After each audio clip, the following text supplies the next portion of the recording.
میدان کربلا میں عظیم قربانی دینے والے علمدار حضرت عباس کی یاد میں آج 8ویں محرم الحرام کو سجایا گیا۔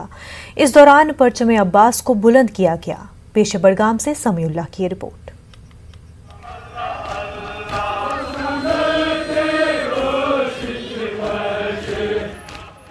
حضرت عباس میدان کربلا میں لشکر حسین رضی اللہ تعالیٰ عنہ کے علمدار تھے۔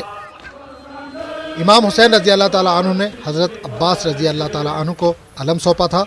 حضرت عباس کربلا میں نہر فرات تک پہنچے تھے۔ وہاں وہ اپنی پیاس بجھا سکتے تھے، لیکن امام حسین کے خیموں میں معصوم بچے پیاسے تھے۔ ایسے میں حضرت عباس نے نہر میں پانی نہ پیا، بلکہ خیموں میں پیاسے بچوں کے لیے پانی اٹھانا شروع کر دیا۔ اس دوران یزیدی لشکر نے عباس کو شہید کر دیا۔ کربلا میں حضرت علی علیہ السلام کے شیر دل بیٹے حضرت عباس علیہ السلام کے ہاتھ میں دیکھا، اور انہی نشانیوں کے ساتھ دیکھا جو رسول اللہ صلی اللہ علیہ وآلہ وسلم نے وہ نشانیاں بتائی تھی۔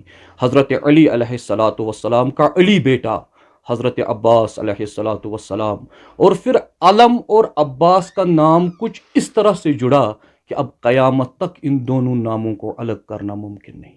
امام حسین علیہ السلام کی نہضت اور اس کی مومنٹ یہ خالص اسلامی مومنٹ ہے، اسلامی نہضت ہے، اور دین مبین اسلام کی احیاء کی خاطر یہ تحریک اٹھی ہے، تحریک کربلا۔ اور جو علم آج ہم اپنے جلوس ہائے عزا میں نکالتے ہیں اور جس علم کے پیچھے پیچھے ہم چلتے ہیں، یہ وہی اسلامی علم ہے۔ یعنی ہم دنیا کو یہ بتاتے ہیں کہ ہمارا پرچم اسلامی پرچم ہے، اور اسلام کی سربلندی کی خاطر جب امام حسین علیہ السلام نکلے تھے، اسی طرح ہم بھی امام حسین علیہ السلام کی تابعیت میں اسلام، قرآن اور سنت کے احیاء کے لیے نکلتے ہیں۔ امام حسین علیہ السلام اور کربلا کا مقصد یہی تھا کہ میں دکھا دوں گا پوری دنیا کو، ایک مثال بنوں گا، جہاں جہاں ظلم ہوگا مجھ سے لوگ سیکھیں گے اور پھر وقت کی یزیدی کے خلاف اٹھیں گے۔ علمدار کربلا کی عظیم قربانی کی یاد میں آج بھی عباس کے پرچم کو بلند کیا جاتا ہے۔ لوگ اپنے گھروں میں عباس کا علم سجاتے ہیں۔ حضرت عباس کی قربانیوں کو یاد کیا جاتا ہے۔ ہم نے اپنے گھر میں غازی عباس علمدار علیہ السلام کے علم کو سجایا ہے، تاکہ ہم اس غم کو، ان یادوں کو تازہ کر سکیں جو غازی عباس علمدار علیہ السلام نے کربلا کے میدان میں چھوڑ دی، اور ہم دنیا والوں کو یہ دکھا سکے کہ غازی عباس علمدار علیہ السلام اپنے بھائی یعنی کہ مولا حسین کے کیسے وفادار بھائی تھے۔ علم کئی طرح کے ہوتے ہیں اور یہ علم جلوسوں میں بلند کیے جاتے ہیں۔ میدان کربلا میں حضرت امام حسین علیہ السلام کا علمدار حضرت عباس کا یہ علم رہتی دنیا تک حق و باطل کی یاد دلاتی رہے گی، اور یہ درس بھی دلاتا رہے گا کہ حق کی حفاظت کے لیے اپنا سب کچھ لٹا دینا ہر حق پرست کا فریضہ ہونا چاہیے۔ نیٹ ورک 18 کے لیے بڑگام سے میں سمیع اللہ۔ بڑگام کے پلڑ سے خانپورہ تک ماتمی جلوس نکالا گیا۔ انجمن شرعی شیعان کے بینر تلے نکالے گئے جلوس میں عزاداروں نے سینہ کوبی اور نوحہ خوانی کی۔ اس موقع پر حضرت امام حسین اور دیگر شہدائے کربلا کو خراج عقیدت پیش کیا گیا۔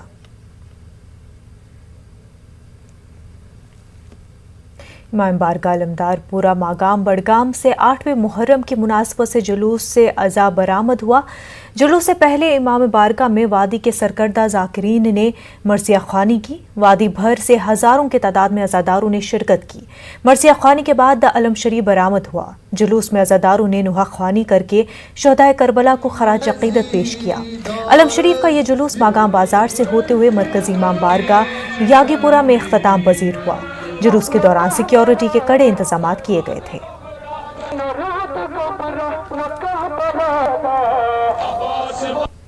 ان کا پیغام ہے جیو اور جینے دو، اور امن کا پیغام انہوں نے کہہ دیا۔ کربلا میں پہنچ کر بھی انہوں نے یہ کہہ دیا کہ میں جنگ کی ابتدا کرنا نہیں چاہتا، نمبر 1۔ نمبر 2، جہاں حق و باطل متصادم ہوں وہاں کس طرح چٹان بن کر کھڑا رہنا چاہیے، نہ اپنی جان نہ اپنے خاندان کی پرواہ کرنا چاہیے، اور انسانیت کے لیے کس طرح جان قربان کرنی چاہیے تاکہ انسانیت کا جھنڈا ہمیشہ قائم رہے اور بلند رہے۔ محرم الحرام کی تقریبات کے سلسلے میں قصبے کلگام میں شیعہ طبقے سے تعلق رکھنے والے نوجوانوں نے مشروبات کا انتظام کیا۔ راہگیروں میں پینے کا پانی تقسیم کیا گیا۔ یوم محرم کی تقریبات کے حوالے سے ضلع میں ضروری انتظامات مکمل کیے گئے ہیں۔ شیعہ آبادی والے علاقوں میں لوگوں کو تمام سہولیات بہم پہنچائی جا رہی ہیں۔ پنچ کے مین بازار میں انجمن جعفریہ کی جانب سے شہدائے کربلا کی یاد میں سبیل لگائی گئی۔ انجمن کے رضاکاروں نے راہگیروں میں پانی، مشروب اور بسکٹ تقسیم کیے۔ للدید کلچرل فورم کشمیر کی جانب سے آج سری نگر میں ایک مشاعرے کا انعقاد کیا گیا۔ مشاعرے کی صدارت نامور شاعر رفیق راز نے کی اور نسیم شفائی نے بھی اس کو زینت بخشی۔ مشاعرے کے دوران کئی شخصیات کو تہنیت سے نوازا گیا۔ للدید کلچرل فورم کے منتظمین کا کہنا ہے کہ اس فورم کے ذریعے خواتین کو ایک بڑا پلیٹ فارم دینے کی کوشش کی جا رہی ہے۔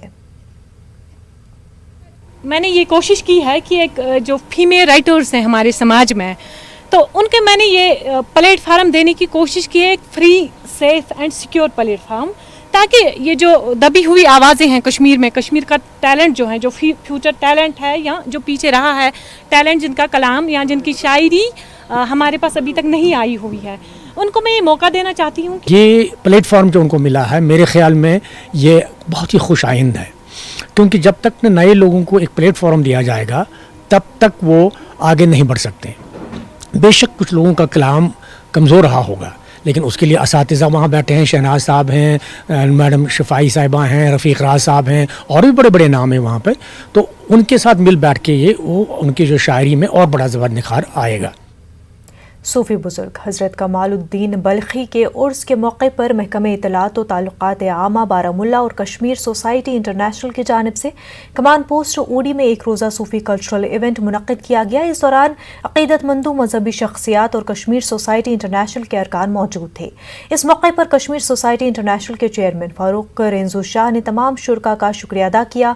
انہوں نے کہا کہ صوفی کشمیری کلچر کے تحفظ اور اس کے احیاء کے لیے اس طرح کے ایونٹ کا انعقاد ضروری ہے۔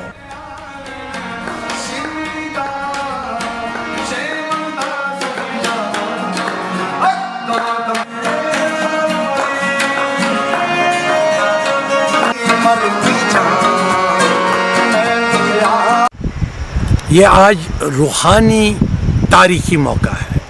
روحانی دنیا میں بھی جو کشمیر روحانیت کا منبع رہی ہے، اور یہاں یہ جو مقدس جگہ ہے جہاں پہ حضرت کمال صاحب کماندار، جو کہ ازبک بھی تھے، بلخی بھی تھے، بلخ سے بھی تھے، لیکن کشمیر میں انہیں قیام کیا، اور اس لیے اس کا پوسٹ کا نام بھی کمان پوسٹ ہے۔ ضلع گاندربل میں سماجی کارکنوں کے ایک گروپ نے گتلی باغ علاقے کی 3 بہنوں کے نام پر فنڈ ریزنگ کے معاملے کی CBI سے جانچ کرانے کی مانگ کی ہے۔ انہوں نے ایک ٹرسٹ کے ذریعے فنڈ ریزنگ کے معاملے کی CBI جانچ کا مطالبہ کیا ہے۔ واضح رہے کہ یہ تینوں بہنیں اپنی والدہ کی موت اور والد کے جیل میں ہونے کی وجہ سے قسمہ پرسی کی زندگی بسر کر رہی تھیں۔ ان سماجی کارکنوں کا کہنا ہے کہ متعلقہ ٹرسٹ ایک نیوز پورٹل بھی چلاتا ہے۔ اس کے ذریعے ٹرسٹ نے تینوں کے حالات کو اجاگر کر کے لوگوں سے امداد طلب کی تھی۔ اس وقت بچوں کے اکاؤنٹ میں ہے، لیکن میں واضح کرنا چاہتا ہوں اس میں سے خالی 50 لاکھ روپیہ شاہد عمران چھوڑتا ہے، اور میں کہنا چاہتا ہوں کہ 1,09,34,000 جو شاہد عمران کے اپنے ٹرسٹ میں چلے گئے اس سٹوری کے نام پہ، ان بچوں کے نام پہ، اس میں سے شاہد عمران خالی 50 لاکھ روپیہ چھوڑتا ہے، باقی 60 لاکھ روپیہ کہاں ہے؟ ہمیں اس کا جواب چاہیے۔ ہم ڈسٹرکٹ ایڈمنسٹریشن سے ایک اپیل کرتے ہیں اس کیس کو ریوزٹ کیا جائے، اس کو ریویو کیا جائے، دیکھا جائے یہ پیسہ جو ہے کروڑ میں جمع ہوا تھا وہ پیسہ کہاں چلا گیا۔ اگر 50 لاکھ روپے اس نے چھوڑ دے، 60 لاکھ روپے۔ شمالی جموں میں پولیس نے چوروں کی ایک گینگ کو گرفتار کیا ہے۔ SP نارتھ موہتا شرما نے تفصیلات بتاتے ہوئے کہا کہ 4 چوروں کو گرفتار کیا گیا ہے۔ ان کے قبضے سے چوری کردہ لاکھوں روپے مالیت کے زیورات بھی برآمد کیے گئے۔ موہتا شرما نے کہا کہ پولیس چوروں کے خلاف اپنی کارروائیاں جاری رکھے گی۔ ٹوٹل اس کے اندر 13 تولے گولڈ اور 100 گرام سلور اس کی ریکوری ہوتی ہے، جس کے اندر 2 نیکلس ہیں گولڈ کے، ایک جینٹس کی چین ہے، ایک جینٹس کی رنگ ہے، 2 بینگلز ہیں، ایک ایئر رنگ ہے ٹاپس کے روپ میں، ایک لیڈیز کی رنگ ہے، اور ایک شوپیاں میں چوروں نے شہزاد احمد بٹ ساکنہ نوپورہ باس کھچن کے گھر سے زیورات اور نقدی رقم لوٹ لی ہے۔ شہزاد احمد کے مطابق ان کے گھر میں اس رات کوئی نہیں تھا، سبھی گھر والے ایک رشتہ دار کے گھر شادی کی تقریب میں گئے تھے۔ ضلع کے لڑی علاقے میں بھی